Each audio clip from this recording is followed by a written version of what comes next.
भारतर प्रमुख tyre company तथा truck और बस रेडियल टायर क्षेत्र अग्रणी संस्था जेके टायर एंड इंडस्ट्रीज लिमिटेड पक्षर आज ओडिशा रे दुई नुआ कमर्शियल जान टायर जेट स्टील जेडीएच एक्सएम और जेटवे जेयूसी एक्सएम को उन्मोचन करा जायछि।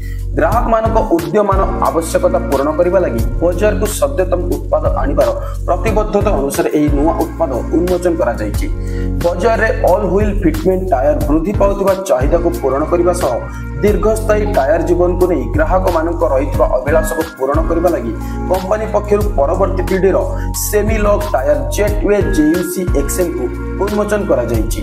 इवेन ओयर चरित्र थिबा जेटवे जेयूसी एक्सएम को एक प्रीमियम टायर जीवन प्रदान करने लगी स्वतंत्र भाव प्रस्तुत करा जायछि, जहां उत्तम इंधन मितव्ययिता को निश्चित करिवो।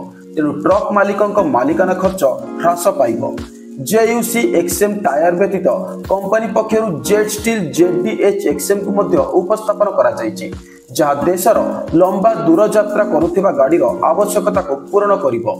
जेडीएच एक्सएम सहित यार स्वतंत्र ट्रेड मिश्रण और हाई ट्रेड गभीरता सह एभली भावे प्रस्तुत होईछि, जहां दीर्घ टायर जीवन प्रदान करिवो। क्षेत्रर प्रथम जेट ओसीटी प्रजुक्ति व्यवहार करा जायछि। एही टायर हाई केसिंग दृढ़ता प्रदान करबाकू सक्षम, जहार फलस्वरूप उच्च रिट्रेबिलिटी मध्य मिलि पारिबो।